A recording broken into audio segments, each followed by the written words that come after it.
Microcode is a layer of hardware-level instructions that implement higher-level machine code instructions or internal-state machine sequencing in many digital processing elements.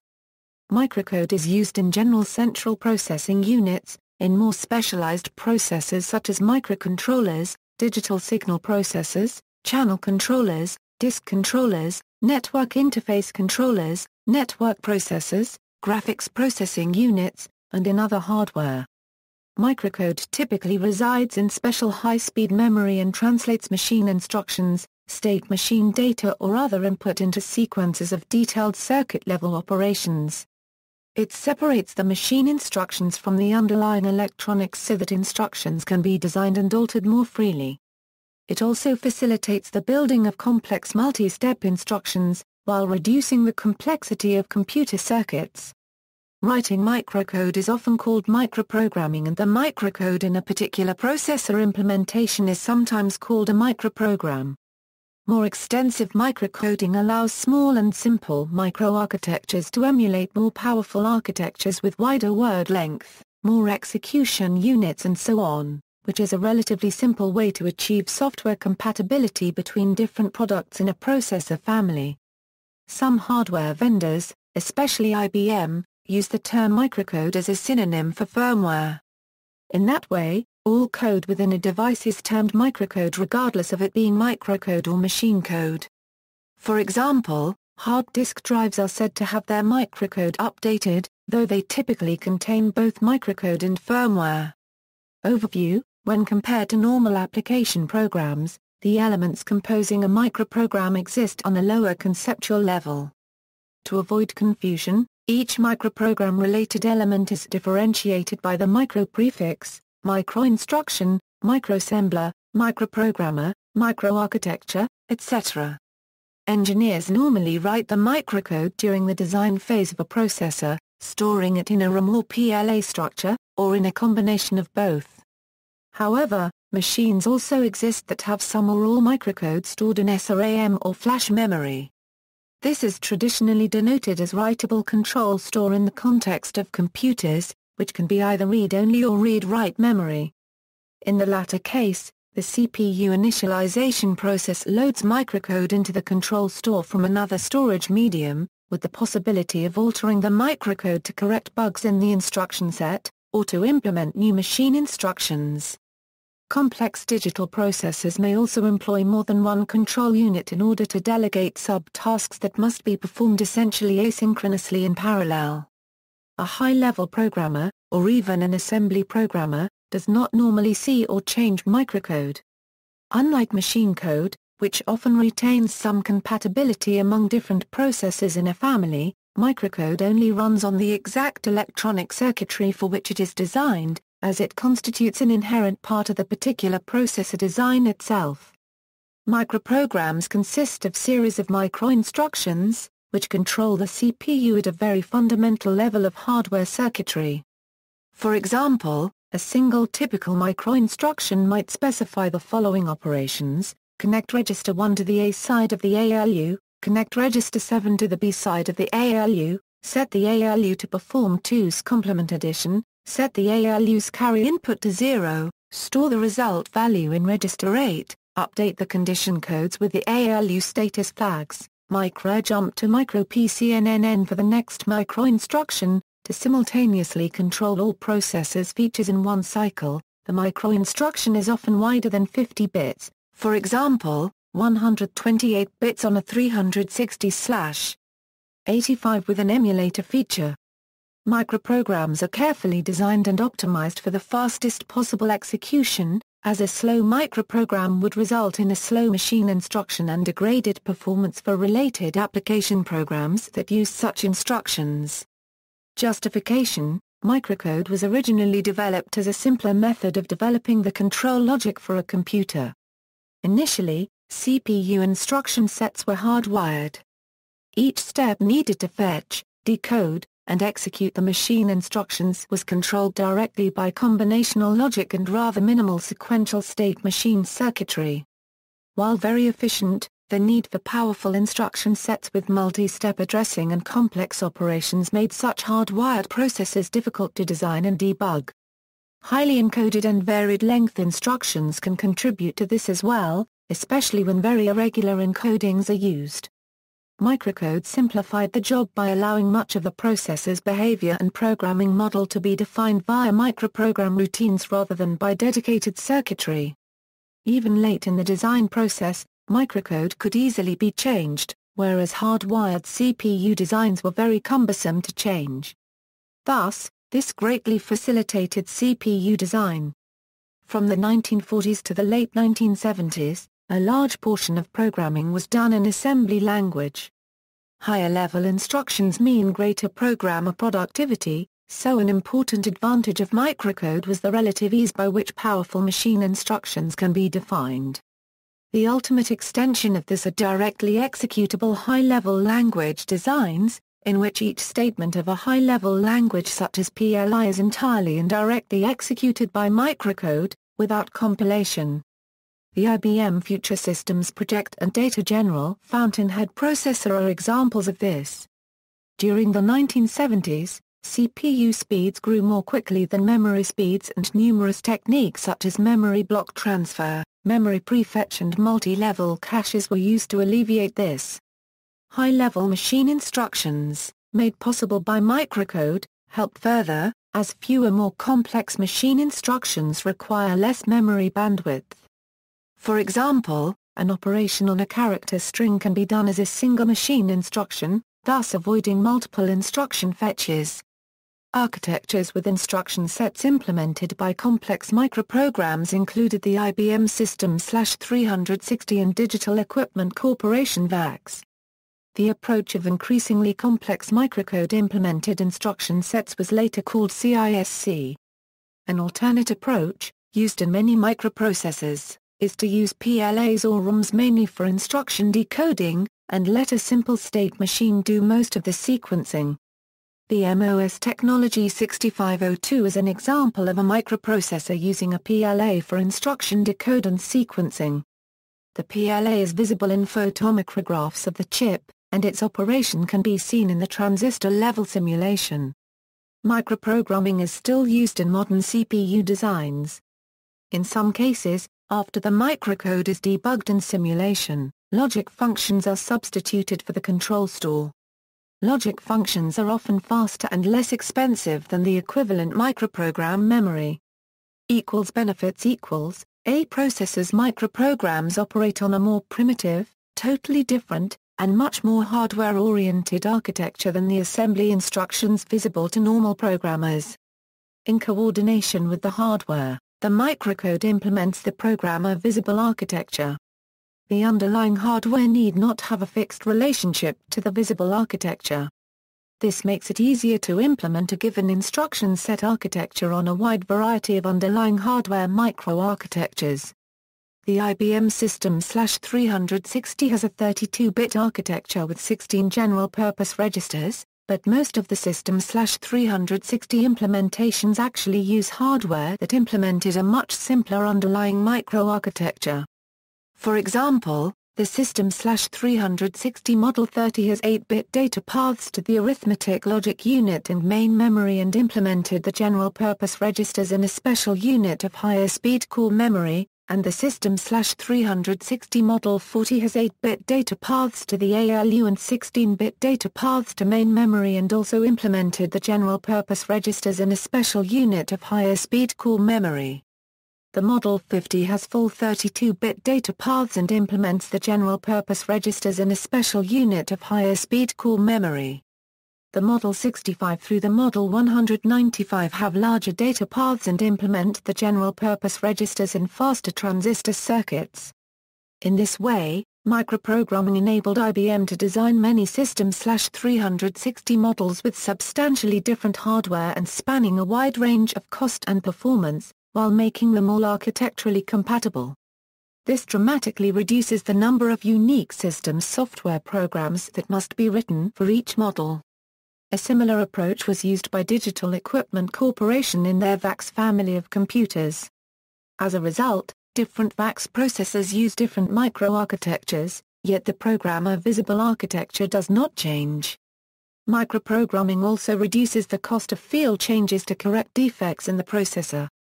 A bug can often be fixed by replacing a portion of the microprogram rather than by changes being made to hardware logic and wiring.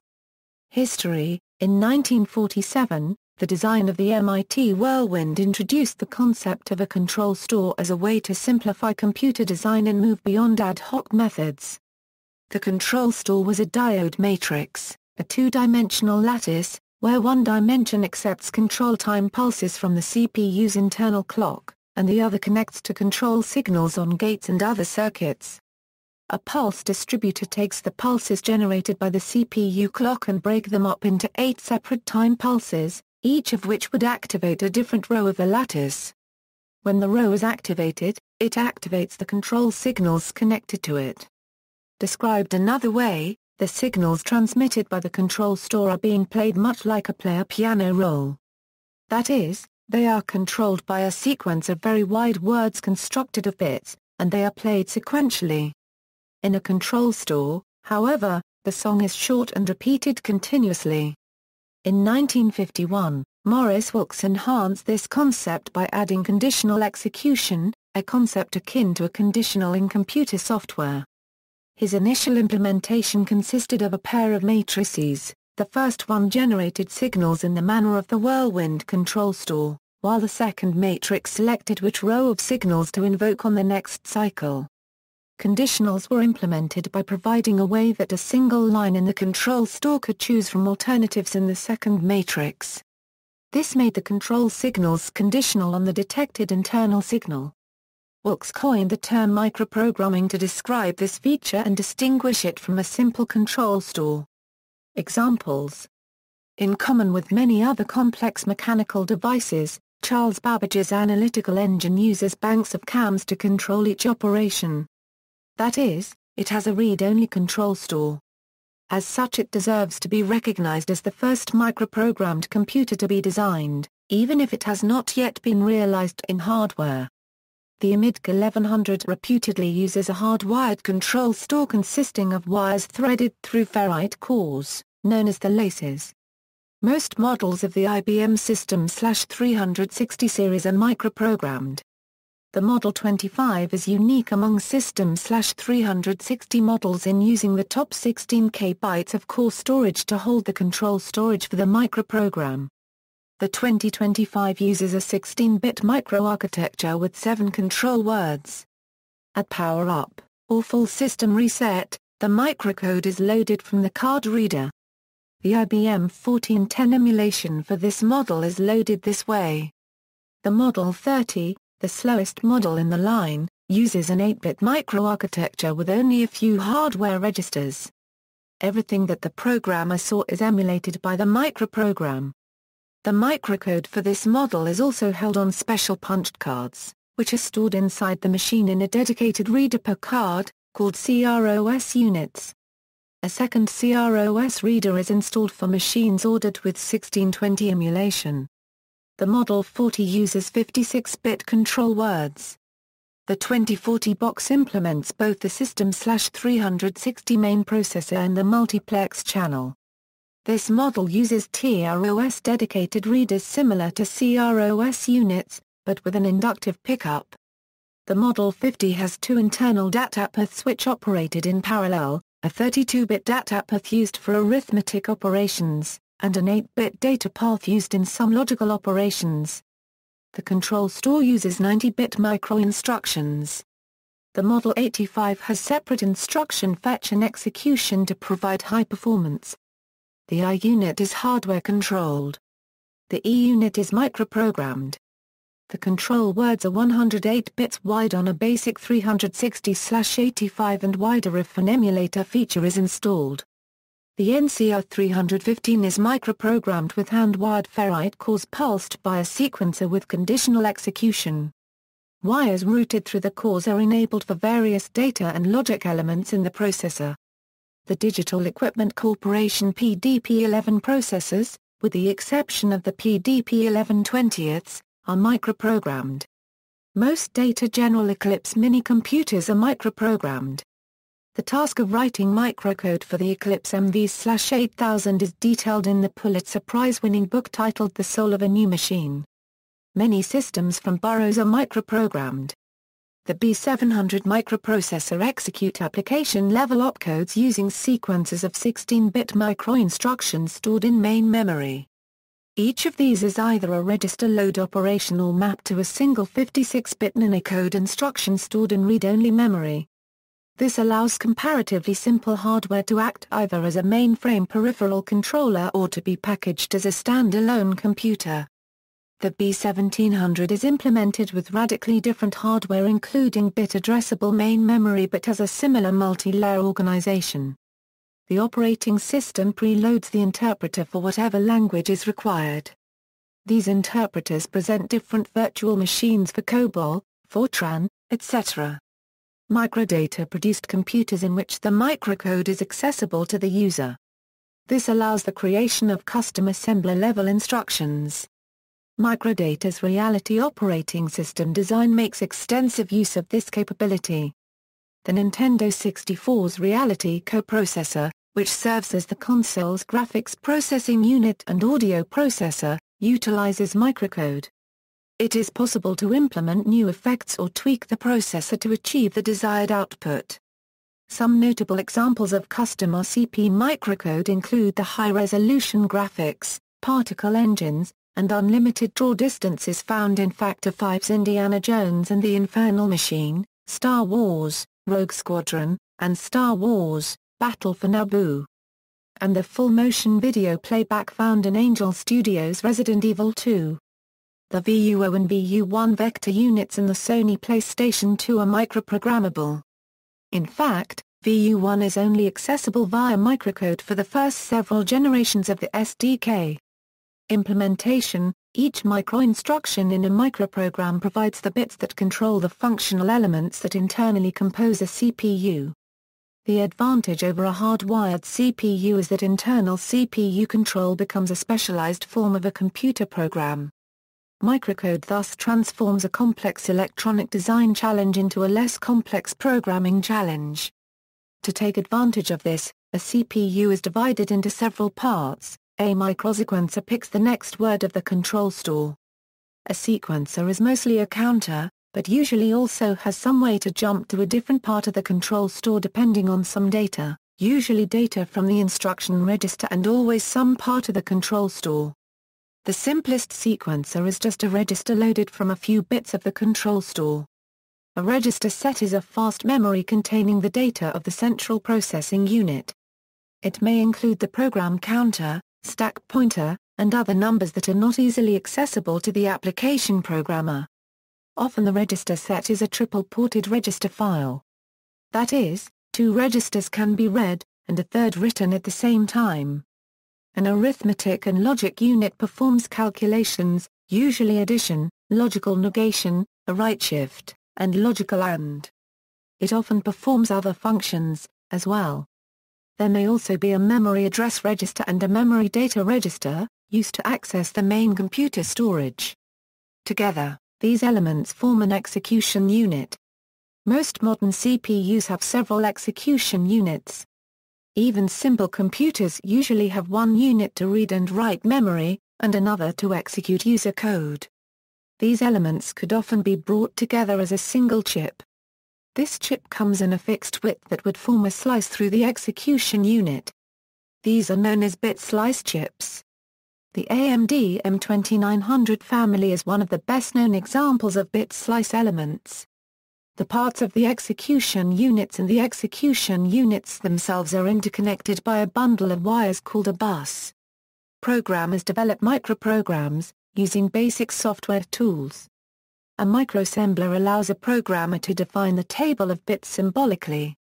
A simulator program is intended to execute the bits in the same way as the electronics, and allows much more freedom to debug the microprogram. After the microprogram is finalized, and extensively tested, it is sometimes used as the input to a computer program that constructs logic to produce the same data. This program is similar to those used to optimize a programmable logic array. No known computer program can produce optimal logic, but even good logic can vastly reduce the number of transistors from the number required for a RAM control store. This reduces the cost of producing, and the electricity consumed by a CPU.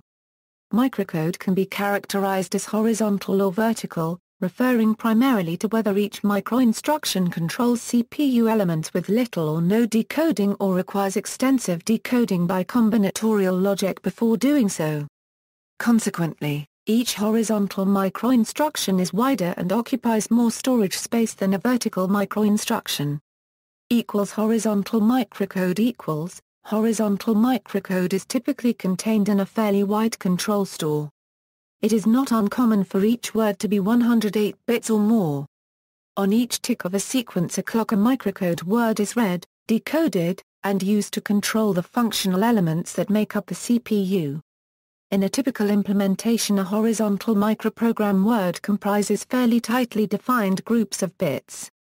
For example, one simple arrangement might be, for this type of micromachine to implement a jump instruction with the address following the opcode, the microcode might require 2 clock ticks.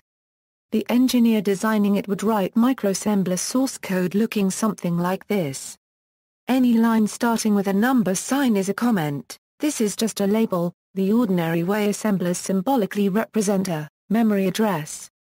Instruction jump. To prepare for the next instruction, the instruction decode microcode has already moved the program counter to the memory address register. This instruction fetches the target address of the jump instruction from the memory word following the jump opcode by copying from the memory data register to the memory address register.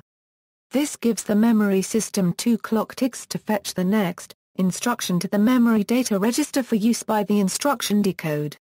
The sequencer instruction next means just add 1 to the control word address. MDR, none, MAR, copy, next, none. This places the address of the next instruction into the PC.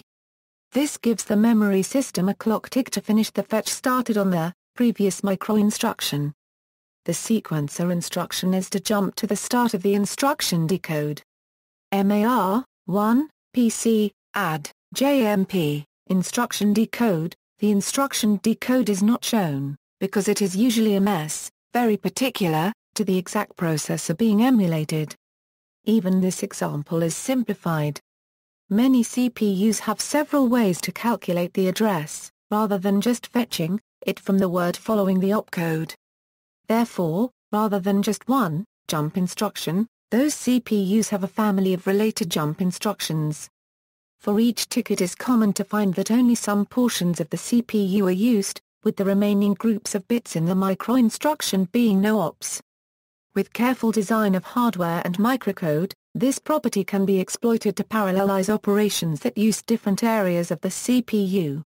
For example, in the case above, the ALU is not required during the first tick, so it could potentially be used to complete an earlier arithmetic instruction. Vertical microcode in vertical microcode, each microinstruction is significantly encoded that is, the bit fields generally pass through intermediate combinatory logic that, in turn, generates the actual control and sequencing signals for internal CPU elements. This is in contrast with horizontal microcode, in which the bit fields themselves either directly produce the control and sequencing signals or are only minimally encoded. Consequently, vertical microcode requires smaller instruction lengths and less storage, but requires more time to decode, resulting in a slower CPU clock. Some vertical microcode is just the assembly language of a simple conventional computer that is emulating a more complex computer. Some processors, such as DEC alpha processors and the CMOS microprocessors on later IBM System/390 mainframes and Z architecture mainframes, have PAL-code or millicode. This is a form of machine code, with access to special registers and other hardware resources not available to regular machine code, used to implement some instructions and other functions, such as page table walks on alpha processors. Another form of vertical microcode has 2 fields. The field select selects which part of the CPU will be controlled by this word of the control store. The field value actually controls that part of the CPU. With this type of microcode, a designer explicitly chooses to make a slower CPU to save money by reducing the unused bits in the control store.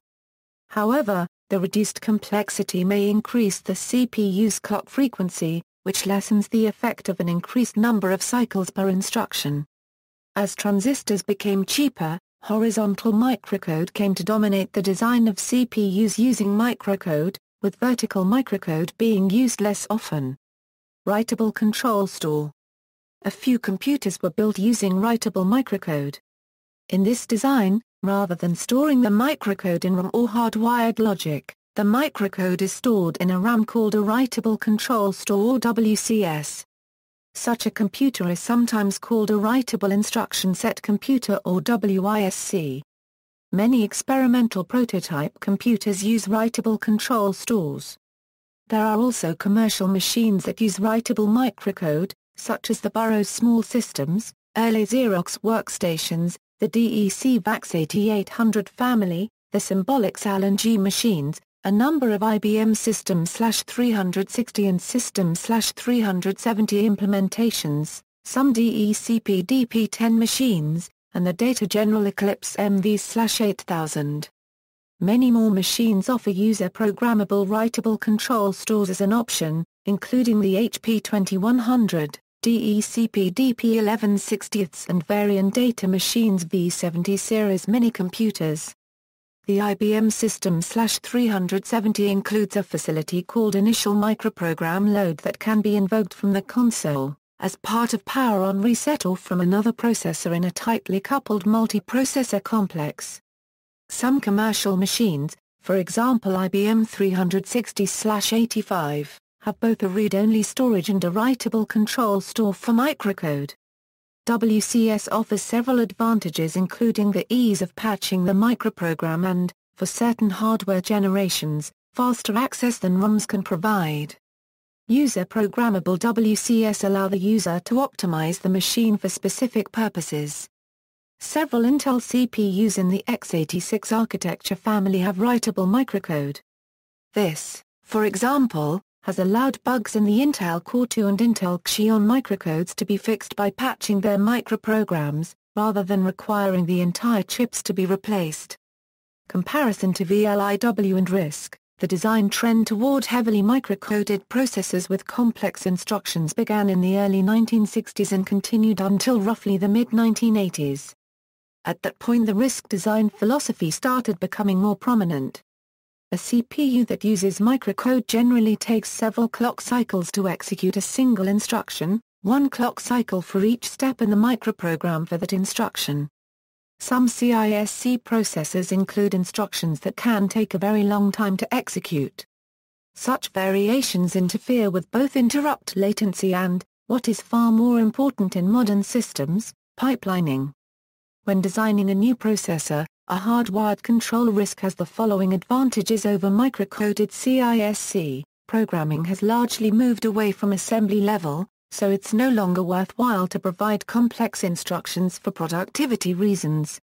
Simpler instruction sets allow direct execution by hardware, avoiding the performance penalty of microcoded execution. Analysis shows complex instructions are rarely used, hence the machine resources devoted to them are largely wasted.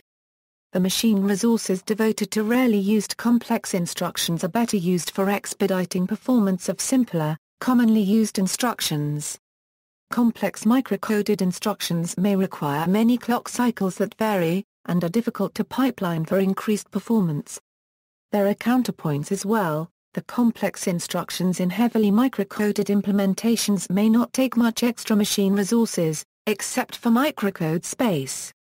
For instance, the same ALU is often used to calculate an effective address as well as computing the result from the actual operands. The simpler non-RISC instructions are frequently used by modern compilers. Even immediate-to-stack arithmetic operations are commonly employed. Although such memory operations, often with varying length encodings, are more difficult to pipeline, it is still fully feasible to do so, clearly exemplified by the i486, AMD K5, Cyrix 6x86, Motorola 68040, etc. Non-RISC instructions inherently perform more work per instruction, and are also normally highly encoded, so they enable smaller overall size of the same program, and thus better use of limited cache memories. Modern CISC RISC implementations, for example x86 designs, decode instructions into dynamically buffered micro-operations with instruction encoding similar to traditional fixed microcode. Ordinary static microcode is used as hardware assistance for complex multi-step operations such as auto-repeating instructions and for transcendental functions in the floating point unit. It is also used for special-purpose instructions and internal control and configuration purposes. The simpler instructions in CISC architectures are also directly executed in hardware in modern implementations. Many RISC and VLIW processors are designed to execute every instruction in a single cycle. This is very similar to the way CPUs with microcode execute one micro-instruction per cycle. VLIW processors have instructions that behave similarly to very wide horizontal microcode, although typically without such fine-grained control over the hardware as provided by microcode. RISC instructions are sometimes similar to the narrow vertical microcode. Microcoding has been popular in application-specific processors such as network processors. See also. Notes. References. Further reading, Smith, Richard E. A Historical Overview of Computer Architecture. Annals of the History of Computing 10, 277 303 doi, 10.1109/MAHC. 1988.10039. Retrieved June 21, 2006. Smith-Thurman, Mark. A Brief History of Microprogramming. Retrieved July 30, 2006. Wilkes, M.V. The Genesis of Microprogramming. Annals of the History of Computing 8, 116 126 doi, 10.1109/MAHC. 1986.10035. Retrieved August 7, 2006. Wilkes, M.V., and Stringer, J.B. Microprogramming and the Design of the Control Circuits in an Electronic Digital Computer. Proc. Cambridge Phil. SOC 49, 230 238 doi, 10.1017 per second 0305004100028322. Retrieved August 23, 2006. Husson, S.S. Microprogramming Principles and Practices. Prentice Hall. ISBN 0-13-581454-5. Tucker, S.G., Microprogram Control for Systems/360 IBM Systems Journal, Volume 6, Number 4, pages 222-241. External links, Writable Instruction Set Computer, Capacitor Read-Only Store, Transformer Read-Only Store, A Brief History of Microprogramming, Intel Processor Microcode Security Update, Notes on Intel Microcode Updates, March 2013, by Ben Hawks, archived from the original on September 7, 2015.